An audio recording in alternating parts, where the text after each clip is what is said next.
Good morning mga kabakal. Gawa tayo ng dining table. Ayan. Bali, ang ilalagay ko dito tiles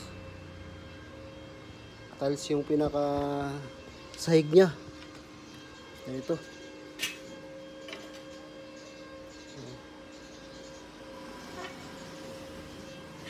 tiles pinakasahig. Ay, naka-level na siya dyan sa gagamitin ko ito 40 by 40 na tiles ay ilalagay ko.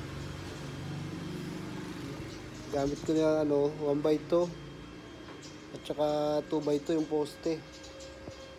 Ito yung flat bar, yung pinaka-stopper ng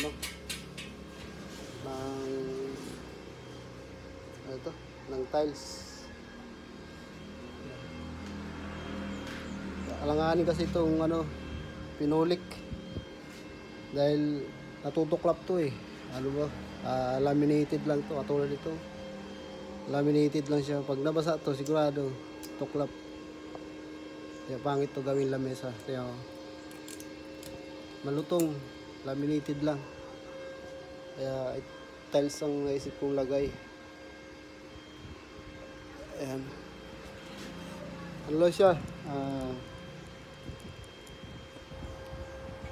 160.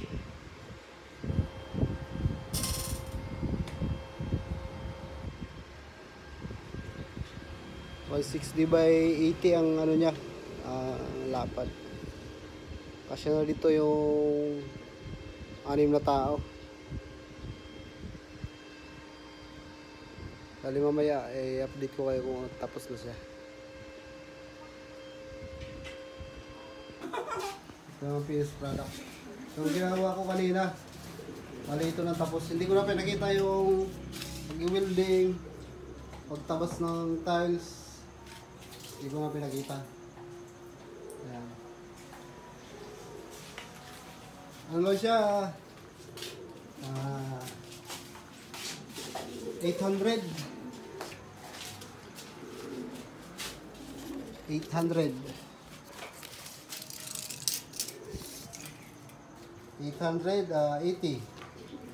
cm, 800 mm by 150, 1,500.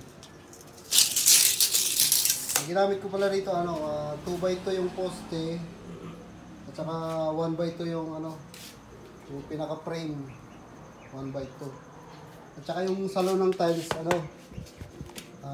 flat bar ang nilagay ko. Ayan. Kaysa nakatinggal lang tong mga tiles na to, mga sira kasi ng tiles Ayan.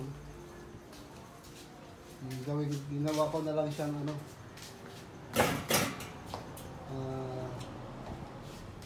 pang ibabaw.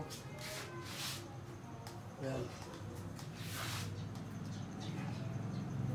Simple lang. Kasi itong lamesa na to, yung plastic, umuuga. Kaya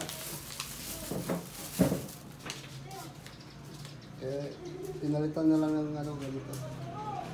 Ito, wala nang uga. Kaso ang tiles niya magkakaiba ang kulay. Ginapos ng tiles ito, binili namin to.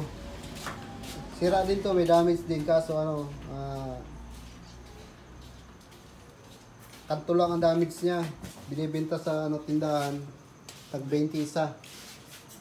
Kaya malaking bagay na rin kasi bibili ng bago, tapos tatabasin lang din naman.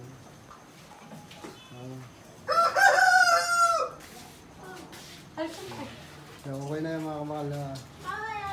Hanggang dito na lang. Salamat sa mga patuloy na sumusuporta sa mga video ko. Shoutout sa inyo. Ingat lagi.